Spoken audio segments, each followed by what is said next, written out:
Seringkali teman yang berbeda agama mengucapkan selamat ketika Idul Fitri. Bagaimana sikap kita untuk membalas hal seperti ini agar tidak dicap sebagai kelompok yang sempit dan fanatik buta? Sampaikan ke dia, brother, kau saudaraku satu bangsa dan setanah air. Aku tidak bisa mengucapkan selamat Natal, karena bagi kami Nabi Isa itu bukan Tuhan, dia adalah Nabi utusan Allah. Dan bagi kami dia tidak lahir tanggal 25 Desember. Kuharap kau tidak tersinggung dengan ini. Kalaupun kau tersinggung, ya nggak apa-apa.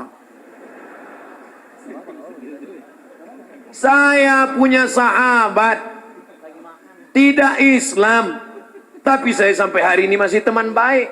Dan dia tidak tersinggung karena dia tahu keyakinan saya. Itulah makna persahabatan. Persahabatan itu seperti kepompong. Berawal dari ulat menjadi kupu-kupu.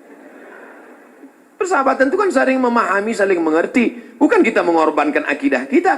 Bukan berarti dia ucapkan Idul Fitri 1 Syawal, mohon maaf zahir dan batin, lalu kita balas dengan ucapan yang sama. Tapi di hari baik, di hari yang lain, saya tetap datang bersilaturahim. Saya tetap datang berkunjung ke rumahnya. Dia beri saya minuman kaleng. Dia tahu dalam akidah saya, makan bekas makanan yang tidak halal tidak boleh. Dia kasih saya kue kotak, dia kasih saya minuman kaleng. Kami saling menjaga sampai hari ini. Bukan berarti saya tidak punya kawan beda agama. Semoga Ustadz selalu sehat, amin. Diberkahi, amin. Dirahmati, amin. Mohon motivasi, insya Allah. Pemuda yang berhijrah terkadang merasa putus asa karena selalu teringat dosa di masa lalu. Kalau kau masih ingat dosa, alhamdulillah.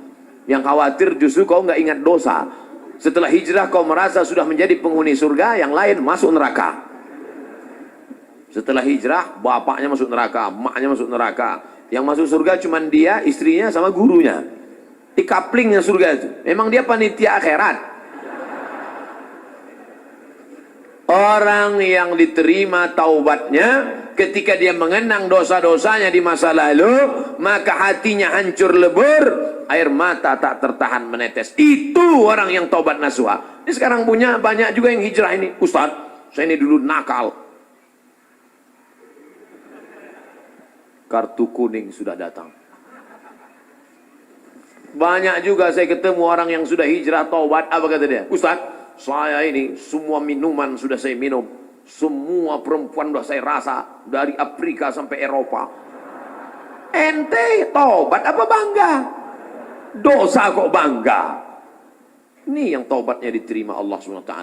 Rasa takut kepada Allah. Apa tujuan puasa 30 hari? Ya ayyuhalladzina amanu kutiba alaikumusyamu kama kutiba alal ladzina min qablikum la'allakum takut.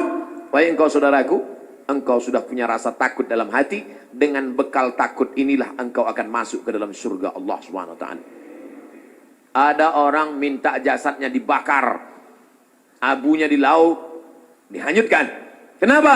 Karena dia takut. Sebelum zaman Nabi Muhammad SAW, karena dia takut kepada Allah. Kata Allah SWT, karena dia takut kepada aku, masukkan dia ke dalam surga aku. Makanya di antara doa, Allahumma qasim lana min khasyatika ma tahulu bainana wa baina ma'asik. Tanamkan rasa takut ke dalam hati kami, sehingga dengan rasa takut itu kami tidak jadi melakukan perbuatan dosa. Pak Ustadz, tadi saya ke mall, terus tiba-tiba datang cewek ngasih nomor, dia ngajak saya jalan, terus tiba-tiba datang rasa takut saya, Pak Ustadz. Akhirnya saya nggak jadi jalan. Takut sama siapa? Sama suaminya.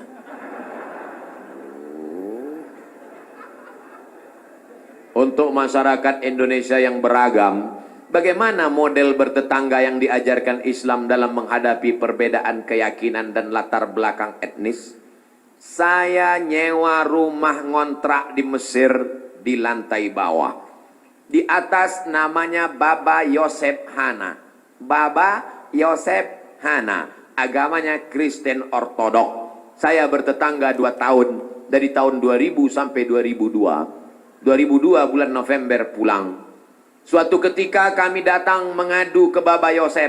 Baba Yosef, kami tidak sanggup lagi bayar uang sewa rumah. Karena Baba Yosef mengatakan sewa rumah mesti saya naikkan.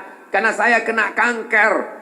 Saraton bahasa Arabnya, saya kena kanker nak, maka sewa rumah mau kami naikkan. Kalau Baba Yosef menaikkan sewa rumah, apa boleh buat? Kami pindah dari rumah ini Baba Yosef. Kenapa? karena kami juga lebih dahsyat kanker kantong kering. Tahun 98, 99, 2000 krisis moneter. Apa kata Bapak Yosef? Kalian jangan pindah, tetaplah di rumah ini. Setiap acara Pak Dubes datang, Bapak Yosef kami undang makan bersama. Dan dia juga tetap baik dengan kami. Kami tahu kami berbeda, maka mengucapkan tidak assalamualaikum, tapi kalau ketemu sabahal khair, selamat pagi, sabahan nur, selamat siang, masa al khair, selamat petang, selamat malam. Kami saling menjaga. Apakah karena berbeda lalu kemudian kami berkumpul bersama? Ini tuan rumah beda agama, mari kita siapkan pisau dapur, kita bunuh dia malam-malam. Wala ana abidum ma'abattum wala antum abiduna ma'abud lakum dinukum waliyadin. Kami tetap bisa bekerja sama. Di Indonesia, tetangga dekat rumah saya non muslim, kami bertetangga, tidak pernah konflik sampai hari ini. Mereka saya khawatir yang ribut-ribut di internet ini yang nggak bertetangga malah ribut. Manusia gagal paham. Kalau ada orang gagal paham, kita kasih paham, insya Allah dia paham. Yang jadi masalah ini, ada orang-orang yang cari makannya dari gagal paham. Kalau nggak gagal paham, nggak makan. Bahaya ini manusia. Mesti dibina. Kalau tidak bisa dibina, dibinasakan. Ustadz, ibu saya meninggal seminggu yang lalu. Ibu saya meninggal hari Jumat ini 11 Rajab setahun yang lalu. Sampai hari ini belum hilang sakitnya. Apalagi kalau seminggu yang lalu. Saya mohon doanya agar ibu saya ditempatkan di tempat terbaik di sisi Allah. Nanti di akhir majelis, bukan hanya ibu engkau saudaraku, ibu kita semua. Dulu, makin berjalan hari itu makin lama dia makin berkurang. Di antara yang menenangkan hati ini adalah banyak-banyak berkirim doa. Habis setiap solat, Allah maghfir laha warhamha wa'afiha wa'afu anha. Kalau kau sanggup baca sekhatam Quran, bacakan sekhatam. Tak sanggup sekhatam, baca Yasin. Tak sanggup Yasin, baca Fatihah. Fatihah tak juga sanggup, parah kali. Habis itu pula kalau kau ada duit gaji sedekah, belikan beras 10 kilo, sarden, ikan, kumpul, masukkan ke kresek, serahkan ke anak yatim. Sebutkan, ni anak yatim tolong doakan almarhumah ibu saya. Di mana dulu tempat dia sholat, kau buka sajadah, sholat kau di situ. Menenangkan hati. Wasta'inu bis sabri wassalah. Mintalah tolong kepada Allah dengan sabar dan sholat. Saya tahu. Man lam yadhuq, lam ya'rif man lam yadhuq. Orang yang tak meninggal ibunya, tak dapat dia merasakan bagaimana sakitnya kehilangan. Oleh sebab itu maka, yang masih ada ibunya, pulang dari sini, kau belikan makanan kesukaannya, datang ke rumahnya, cium tangannya, suapkan makanan, peluk dia, cium keningnya, senangkan hatinya. Hanya itu yang dapat membuat kau bahagia. Kalau kau ingin rezekimu seperti rezeki raja-raja, perlakukan ayah ibumu seperti raja. Insya Allah semua kesulitan hidupmu akan diberikan Allah kelapangan. Insya Allah. Amin. Ya Rabbal Alamin. Sebelumnya mohon maaf Ustadz, pertanyaan ini keluar dari materi hari ini. Belakangan ini saya lihat banyak perkumpulan orang-orang atau komunitas mengaku Islam modern atau Islam yang bersatu dengan budaya. Bagaimana cara kita memandangnya agar kita tidak disebut musyrik dan diterima di kalangan masyarakat sebagai pecinta budaya daerah? Ini pertanyaannya umum. Kalau mau nanya ke saya masalah hukum fikih, sebutkan secara spesifik satu contoh kasus. Karena kalau cerita masalah budaya, maka saya pecinta budaya. Peci ini agama atau budaya? Budaya. Mana ada hadis Nabi, sahabat, tabi'in, Imam Syafi'i pakai peci? Ini budaya. Saya pakai budaya ini sekarang. Maka kemana-mana saya mau menunjukkan budaya. Ketika di Maroko pun waktu sidang S3 saya pakai. Saya mau menunjukkan saya orang Indonesia. Saya pakai batik. Batik itu budaya? Budaya. Apakah salah saya pakai peci dan batik? Tidak.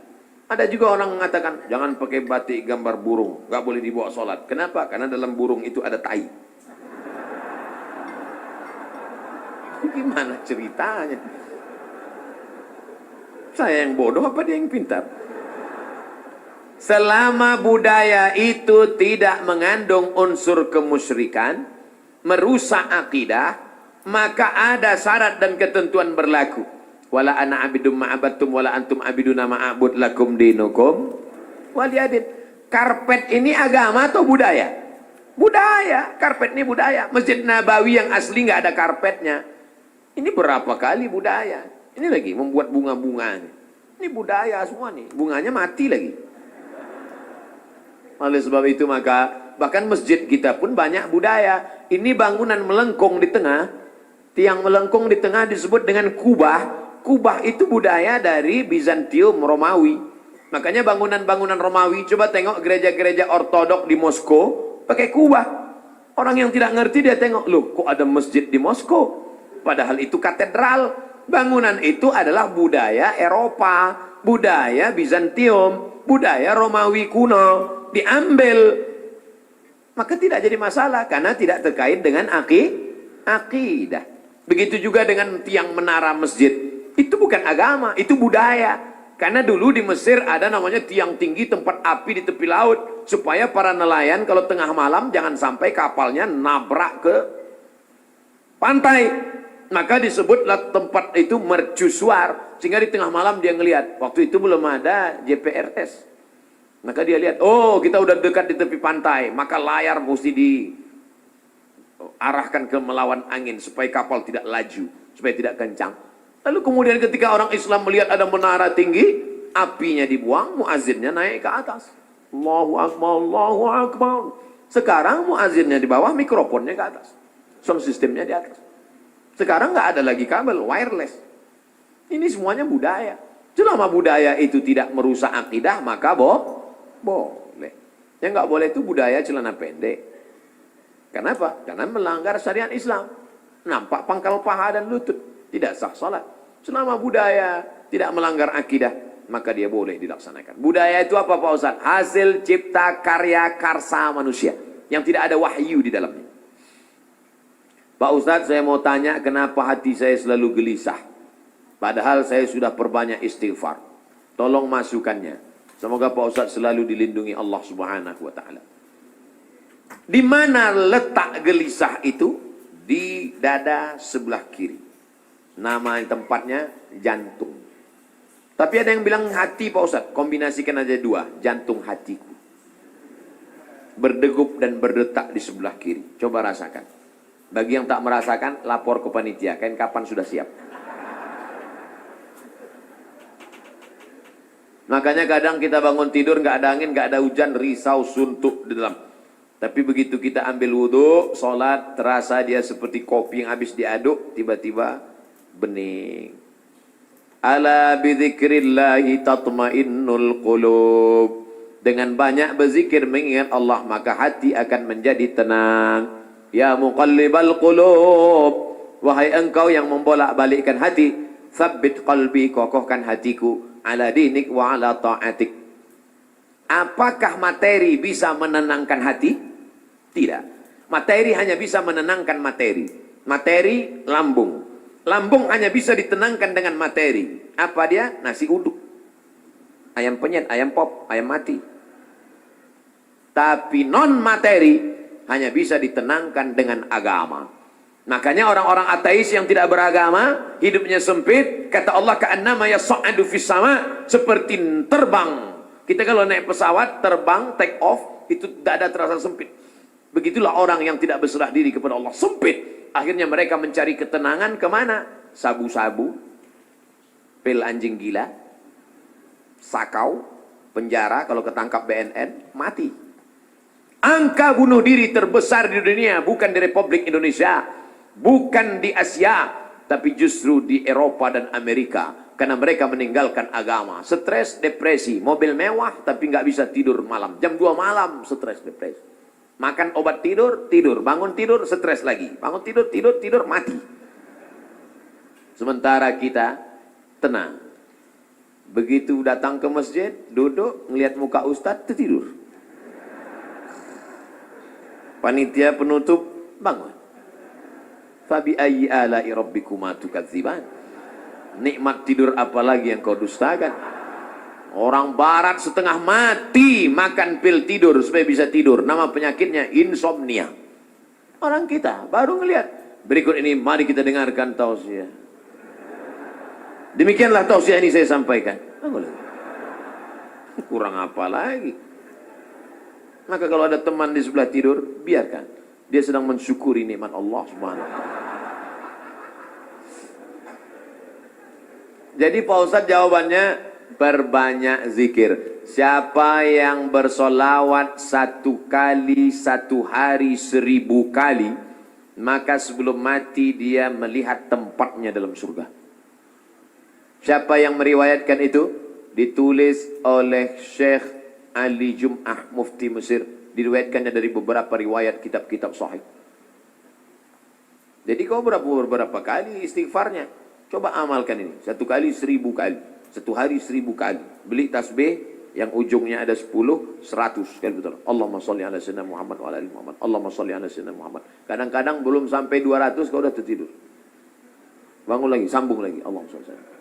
Malu bawa tasbih, pakai tasbih digital yang pencet itu. Allahumma sholli ala sayyidina Muhammad. Allahumma sholli ala sayyidina. Tapi pelan-pelan. Kadang ada yang pakai tasbih itu. Allahumma sholli ala sayyidina Muhammad. Macam makan bakwan kepanasan. Bagaimana hukumnya mengambil uang suami tanpa persetujuan suami untuk ditabungkan demi kepentingan rumah tangga? Ini namanya gerakan ibu-ibu kreatif. Ketika Nabi Muhammad SAW sedang duduk di atas bukit Sofa pada tahun 8 Hijrah, rekonsiliasi kota Makkah, Nabi pulang ke kota Makkah. Maka ketika Nabi sedang duduk, datang seorang perempuan. Nama perempuan itu Hindun. Dia tutup wajahnya karena dia malu kepada Nabi. Hindunlah dulu yang mengunyah jantung Hamzah karena dendam kesumat. Lalu Hindun berkata, suamiku inna Aba Sufyan rajulun syahih. Wahai Rasulullah, suamiku itu Abu Sufyan orangnya pelit, medit, kedekut, bakhil. Apa lagi? Bapak Ibu hafal seterusnya. Apa kata Nabi SAW? Ambillah uang dia selama untuk mencukupi kebutuhan engkau dan anak-anakmu. Ini kabar gembira bagi ibu-ibu sekalian. Tapi ingat, mencukupi. Nah, standar di Bandung saya tidak tahu berapa keperluan karena beda harga makanan di Bandung dengan di Riau. Kalau di Bandung ini standarnya 3 juta, tiba-tiba si bapak cuma ngasih 1 juta, ibu boleh ambil 2 juta lagi. Sambutan yang luar biasa. Mana dalilnya? Itu ayat bapak bapak baca waktu akad. Wa ashiruhunna bil ma'ruf. Bergaulilah mereka dengan ma'ruf. Ma'ruf diambil dari kata urf. Urf artinya tradisi setempat. Dasar pengambilan hukum dalam Islam ada 10. Quran, hadis, ijma', qiyas, syar'u man qablana, saddu zara'i, qaulu sahabi, istihsan, istisab, urf. Urf artinya standar umum di kota Bandung berapa. Kalau umumnya di Bandung ini 5 juta, ternyata selama ini dia kasih 2, berarti ibu bisa ambil 3 menurut standar dan ketentuan berlaku. Tapi lebih dari ini tanggung dosanya, saya nggak ikut-ikutan. Saya nggak mau nanti terhalang masuk surga gara-gara ini. Abdul Somad masuk Jannatul Firdaus. Begitu udah mau masuk, datang bapak-bapak dari Bandung nuntut. Wah, saya nggak mau gara-gara ini. Di lingkungan tempat tinggal ada anak yatim. Kita insya Allah bersedekah. Tapi di saat ada keluarga yang sangat butuh bantuan, gimana Pak Ustadz? Wal jari dzil qurba wal jaril junubi. Ada tetangga tapi enggak kerabat, tapi ada tetangga dan ada hubungan kerabat keluarga, maka yang didahulukan adalah yang ada hubungan kerabat. Itu kaedahnya. Baik dalam hal membantu maupun dalam hal pergi kondangan. Undangan hari Ahad ada 5. Bagaimana kita menyusun skala prioritasnya? Yang pertama tetangga kerabat. Habis itu tetangga tidak kerabat. Habis itu teman sekantor. Ring 1, ring 2 gitu. Dalam hal ini boleh nepotisme.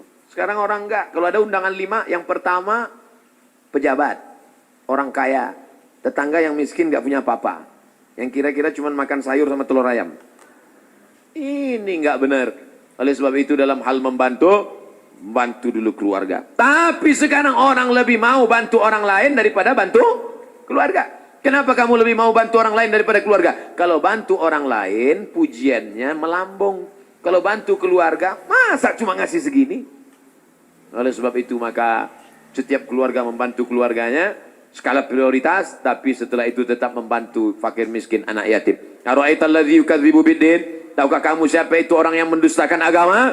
Orang yang mendustakan agama bukan orang sekuler liberal.